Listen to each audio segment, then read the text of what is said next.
Hello students, welcome back. Chapter number 11 का अगला part आपके सामने लेके आ गया हूं। और आज हम पढ़ने वाले बच्चों, जब परपथ में धारिता सी प्रतिरोध आर दोनों श्रेणी क्रम में जुड़े हों, इस वाले सर्किट को। इससे पहले 4 सर्किट में पहले पढ़ा चुका हूं, आपको वीडियो देख लेना, ठीक है, अगर आपने नहीं देखा हो तो। ठीक है, तो देखिएगा, जब संधारित्र सी और प्रतिरोध आर को श्रेणी क्रम में जोड़ करके उनके सिरों को प्रत्यावर्ती धारा स्रोत से जोड़ते हैं, ये दोनों श्रेणी क्रम में जोड़ करके इनके सिरों को प्रत्यावर्ती धारा स्रोत से जोड़ देते हैं, तो क्या होता है बच्चों? तो इनके सिरों के बीच विभवांतर उत्पन्न हो जाता है। और मान लीजिए इसके सिरों के बीच विभवांतर बी सी और इसके सिरों के बीच विभवांतर वी आर है। ठीक है, इसके सिरों के बीच विभवांतर बी सी और इनके सिरों के बीच में विभवांतर वी आर है। ठीक है, तो हम ये कह सकते हैं, तो हमने कहा जब संधारित्र और प्रतिरोध को श्रेणी क्रम में जोड़कर उसके सिरों को प्रत्यावर्ती धारा स्रोत से जोड़ते हैं, तो इनके सिरों के बीच विभवांतर उत्पन्न हो जाता है। ठीक है, इस स्थिति में प्रतिरोध के सिरों के बीच उत्पन्न विभवांतर धारा की समान कला में और संधारित्र के सिरों के बीच उत्पन्न विभवांतर धारा से 90 डिग्री पश्चगामी होता है। इसमें पीछे होता है बेटा। आपको मैंने पढ़ाया था प्रतिरोध के लिए, पहला जो सर्किट था, प्रतिरोध के सिरों के बीच उत्पन्न विभवांतर धारा के समान कला में, कुंडली के सिरों के बीच उत्पन्न विभवांतर धारा से 90 डिग्री अग्रगामी और संधारित्र के सिरों के बीच उत्पन्न विभवांतर धारा से 90 डिग्री पश्चगामी यानी पीछे होता है। तो आइए हम यहाँ पे बात करते दोनों की। इस स्थिति में प्रतिरोध के सिरों के बीच उत्पन्न विभवांतर, सिरों के बीच उत्पन्न विभवांतर धारा की समान कला में, धारा की समान कला में तथा धारा की समान कला में तथा संधारित्र के सिरों के बीच तथा संधारित्र के सिरों के बीच उत्पन्न विभवांतर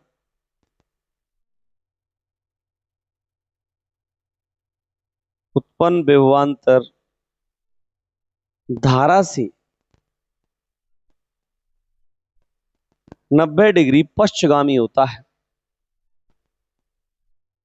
धारा से 90 डिग्री पश्चगामी होता है। ठीक है बेटा, ये क्या है? धारा से 90 डिग्री पश्चगामी होता है। कब? जब ये पीछे होता है। कहने का मतलब ये है कि जब कुंडली में धारा से 90 डिग्री अग्रगामी और संधारित्र में धारा से 90 डिग्री पश्चगामी होता है। यानी अगर ये धारा ऐसे इस पे है, इस अक्ष पे लिए मैंने, एक्स अक्ष पे, तो ये वाई अक्ष पे नीचे की तरफ 90 डिग्री पीछे मैं संधारित्र के विभव को यहाँ शो करूंगा। ये पीछे है तो मैंने नीचे बना दिया है बीसी को। ठीक है, ग्राफ से हम शो कर सकते हैं इसको कि अगर आप देख रहे हो कि बेटा ये जो बी आर है, प्रतिरोध के सिरों के बीच उत्पन्न अंतर धारा की समान कला में, तो धारा और विभव समान कला में बी आर, और संधारित्र के सिरों के बीच उत्पन्न अंतर धारा से 90 डिग्री पीछे होता है, तो हमने 90 डिग्री पश्चगामी ये नीचे की तरफ बना दिया। राइट, अगर मैं ये कहूं यदि इनका परिणामी विभवांतर, यदि इनका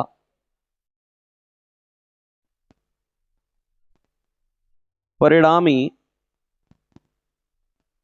विभवांतर बी हो तब, अब बेटा इनका परिणामी अगर निकालोगे तो आप या तो ऐसे लाइन खींचो, कर्ण बराबर लंब का स्क्वायर प्लस आधार का स्क्वायर, या इस लाइन को हम ऐसे भी खींच सकते हैं। ठीक है, तब बी बराबर लंब का स्क्वायर यानी बी सी का स्क्वायर प्लस आधार का स्क्वायर यानी बी आर का स्क्वायर। ओके, बी बराबर होता है आई इंटू आर, और आर की जगह पे ये दोनों चीजें बेटा जुड़ रही हैं, प्रतिरोध और धारिता। ठीक है, तो दोनों का जो संयुक्त प्रतिरोध होगा वो प्रतिबाधा कहलाएगा, जो जेड होता है। तो बी आई इंटू आर की जगह पे यहाँ जेड आता है, बराबर वीसी बराबर, और जब इसका बेटा कर्ण का स्क्वायर बराबर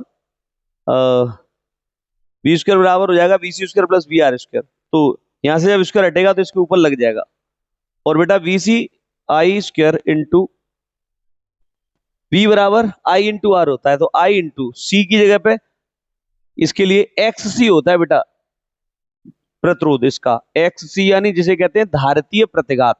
क्या कहते हैं? धारितीय प्रतिघात। प्लस ये आई इंटू आर, और इसका भी स्क्वायर, और इसका भी स्क्वायर, इसका भी स्क्वायर, ऐसे कर दो। यानी ये इसके ऊपर स्क्वायर है तो इन दोनों के ऊपर भी स्क्वायर हो जाएगा। ठीक है, तो यानी वी सी बराबर, देखो बी बराबर होता है आई इंटू आर, तो आई तो आ ही रहा है, और आर इसका संधारित्र का, संधारित्र के लिए एक्स सी होता है जिसे हम धारितीय प्रतिघात कहते हैं। जब इसका स्क्वायर है तो दोनों का स्क्वायर कर दिया, और वी आर मतलब आई स्क्वायर, और आई स्क्वायर, बी बराबर आई इंटू आर, तो आई इसका और आर प्रतिरोध है ये, तो आई स्क्वायर इंटू आर स्क्वायर। अब बी आई इंटू जेड बराबर, यहां से आई स्क्वायर कॉमन ले लो, तो इधर कॉमन आएगा और उसको बाहर निकालेंगे तो आई आ जाएगा रूट के बाहर, तो रूट के बाहर I x square plus R square, I से आई कट जाएगा, तो बेटा यहाँ जेड आ जाएगा, जेड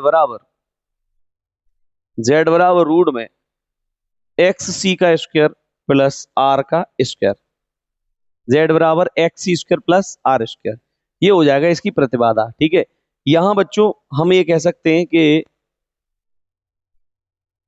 यहां ध्यान दें, ध्यान देने योग्य बात ये है, यहां धारिता व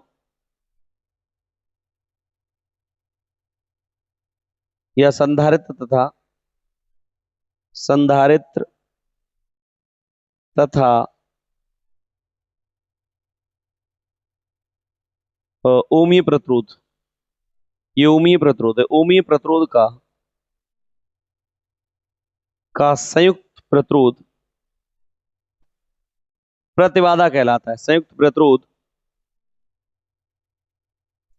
प्रतिबाधा कहलाता है, प्रतिबाधा जेड, तो जिसे हम आर की जगह पे यानी प्रतिरोध की जगह यूज करते हैं, प्रतिबाधा कहलाता है। ठीक है, तो ये हो जाएगा आपका जेड बराबर X C square plus R square, X बराबर वन अपॉन ओमेगा सी, तो यहाँ पे वन अपॉन ओमेगा सी भी आप लिख सकते हैं। ठीक है, तो अगर इसका कलांतर निकाला जाए तो बेटा कलांतर भी निकाल लो, कलांतर क्या है इसका, तो यहां से कलांतर भी निकाल सकते हैं, कलांतर,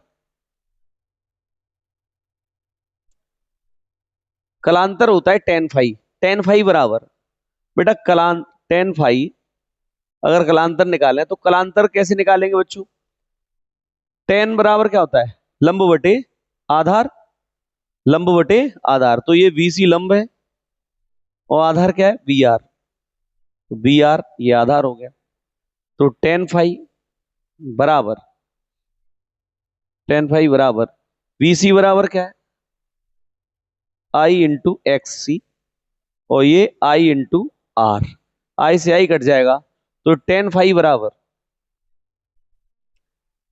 बराबर एक्स सी अपॉन आर, ये आपका कलांतर आ जाएगा ten five, right. X c बराबर वन अपॉन ओमेगा सी होता है, ये वो और भी आगे बढ़ा सकते हो, कोई दिक्कत वाली बात, बताओ कोई प्रॉब्लम आ रही हो तो बेटा कमेंट करके हमें जरूर बताइएगा। नेक्स्ट बात करते हैं इसकी धारितीय प्रतिघात की। धारितीय प्रतिघात क्या है? धारितीय प्रतिघात, जैसे बेटा धारितीय प्रतिघात, जैसे साधारणतया जो ओमीय प्रतिरोध आपने देखा उसमें जो रुकावट आती है उसे हम प्रतिरोध कहते हैं, कुंडली में रुकावट आती है उसे प्रेरण प्रतिघात कहते हैं। ऐसे ही संधारित्र द्वारा किसके द्वारा बेटा? संधारित्र द्वारा धारा के मार्ग में, धारा के मार्ग में आने वाली रुकावटों को, आने वाली रुकावटों को क्या कहते हैं? धारितीय प्रतिघात कहते हैं, धारितीय प्रतिघात, धारितीय प्रतिघात कहते हैं। ठीक है, इसे एक्स सी से डिनोट करते हैं बच्चों, किससे डिनोट करते हैं? एक्स सी से, और एक्स सी बराबर one upon omega c, x c बराबर क्या होता है? One upon omega c, omega बराबर होता है टू पाई एफ, तो आप एक्स सी बराबर 1/2πf ऐसे भी इसे लिख सकते हैं। मात्रक इसका वही होगा जो प्रतिरोध का होता है, यानी ओम। ठीक है, कोई दिक्कत बच्चों? अगर इसमें कोई परेशानी है तो बताइएगा। तो आज के लिए इतना ही, मुलाकात होगी नेक्स्ट वीडियो में। Thanks for watching, bye bye, take care.